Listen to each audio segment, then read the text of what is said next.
Ganesh studio presents. नमस्कार। तो आज हम एक कहानी सुनने वाले हैं, एक बहुत पुरानी कहानी जो राजस्थान के रेगिस्तान से आई है। ये कहानी है लीडरशिप की, यानी नेतृत्व की। और ये हमें दो बिल्कुल अलग रास्ते दिखाती है। एक रास्ता जो डर पर बना है और दूसरा जो दिल से, करुणा से बना है। कहानी भले ही सदियों पुरानी हो, पर इसका जो सबक है ना, वो आज भी उतना ही जरूरी है। तो इस कहानी के जो मेन कैरेक्टर्स हैं वो हैं दो भाई, ठाकुर राज और ठाकुर राम। अब भाई तो थे, लेकिन उनके स्वभाव में जमीन आसमान का फर्क था। एक तरफ था राज, जो बहुत ही कठोर और कह सकते हैं कि क्रूर स्वभाव का था, और दूसरी तरफ था उसका छोटा भाई राम, जो बिल्कुल नरम दिल और बहुत मेहनती था। उनके नेचर का यही जो टकराव है ना, यही उनकी और उनके पूरे गांव की किस्मत लिखने वाला था। देखिए, किसी के भी कैरेक्टर का असली टेस्ट तो मुश्किल वक्त में ही होता है ना। और वही हुआ इनके गांव अमरसर में। गांव पर एक भयानक संकट आ पड़ा, सूखा। सारे कुएं सूख गए, खेत बंजर हो गए, फसलें तबाह हो गईं।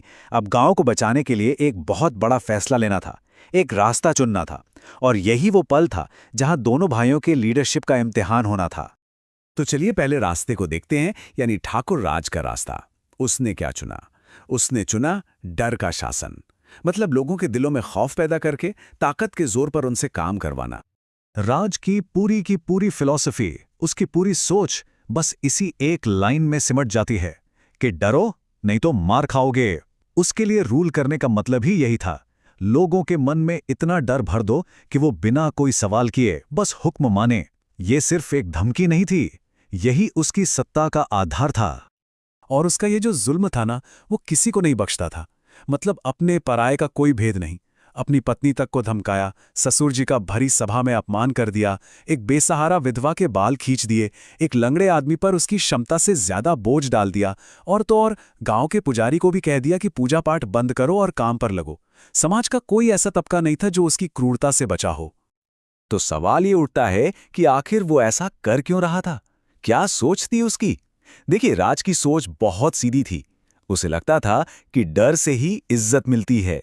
उसका मानना था कि एक बार वो सफल हो गया तो यही गांव, यही लोग उसके कदमों में आकर झुकेंगे। शक्ति को लेकर उसकी ये समझ कितनी खोखली थी, ये बहुत जल्द सामने आने वाला था। चलिए अब सिक्के का दूसरा पहलू देखते हैं, ठाकुर राम का रास्ता, जो राज के रास्ते से एकदम उल्टा था। जहां राज ने डल चुना, वहीं राम ने चुना हृदय का शासन, यानी करुणा और सहयोग का रास्ता। राम का तरीका बिल्कुल अलग था। वो कोई शॉर्टकट नहीं ले रहा था, बल्कि धीरे धीरे, स्टेप बाय स्टेप विश्वास बना रहा था। सबसे पहले उसने सम्मान देकर लोगों का दिल जीता। फिर गांव के बड़े बुजुर्गों के तजुर्बे पर भरोसा किया। जो कमजोर थे उन्हें सहारा दिया, उन्हें ताकत दी, और आखिर में सबको एक साथ लेकर आगे बढ़ा। जहां राज सिर्फ हुक्म चला रहा था, वहीं राम सबको साथ लेकर एक आंदोलन खड़ा कर रहा था। और ये फर्क ना उनके कामों में साफ साफ दिखता है। याद है राज ने क्या किया था? उसने अपनी पत्नी को धमकाया, राम ने उसे सम्मान दिया। राज ने ससुर का अपमान किया, राम ने उनकी सलाह को सिर माथे पर रखा। उसने उस विधवा से कहा कि आप हम सबके लिए प्रार्थना कीजिए, आपका काम मैं कर दूंगा। उस लंगड़े व्यक्ति की सलाह सुनी ताकि उसे भी लगे कि वो इस मिशन का हिस्सा है, और पुजारी से काम छीनने की बजाय काम शुरू करने से पहले उनसे आशीर्वाद मांगा। तो राम की फिलॉसफी क्या थी? वो इस एक लाइन में सब कुछ कह देता है कि ये जो रिश्ते होते हैं ना, ये दिल से जुड़ते हैं और ये हमेशा के लिए होते हैं। ये डर की तरह नहीं होते कि आज हैं और कल खत्म। ये रिश्ते शाश्वत हैं। तो दो भाई, दो रास्ते। अब सवाल ये है कि अंजाम क्या हुआ? चलिए कहानी के क्लाइमैक्स पर चलते हैं और देखते हैं कि डर और दिल के शासन का आखिर नतीजा क्या निकला। राज का शासन, जैसा कि होना ही था, ताश के पत्तों की तरह ढह गया। ये बस कुछ वक्त का खेल था, क्षणिक। जैसे ही लोगों के मन से डर का पर्दा हटा, उनका दबा हुआ गुस्सा बाहर आ गया, एक विद्रोह की तरह। जिन लोगों पर उसने जुल्म ढाया था, वो सब एक साथ उसके खिलाफ उठ खड़े हुए, और आखिर में उसे बेइज्जत करके गांव से निकाल दिया गया। वो बिल्कुल अकेला रह गया था। और दूसरी तरफ था राम का रास्ता, जहां सबने मिलकर मेहनत की थी, और वो मेहनत रंग लाई। सबने मिलकर एक नहर खोदी और गांव में पानी वापस आ गया, जिंदगी लौट आई। लेकिन असली जीत ये नहीं थी। असली जीत थी कि गांव वालों ने उसे अपना लीडर माना, डर से नहीं बल्कि दिल से, प्यार से, सम्मान से। उसने सिर्फ नहर नहीं खोदी थी, उसने लोगों को एक दूसरे से जोड़ा था, एक समुदाय बनाया था। तो देखिए कहानी का सार कितना साफ है ना?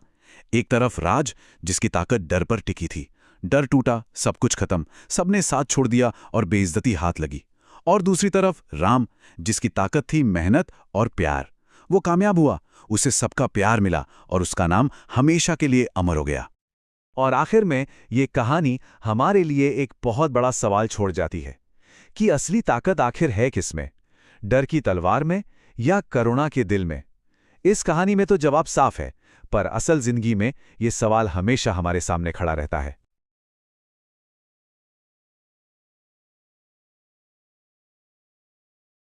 लाइक, शेयर और सब्सक्राइब करें।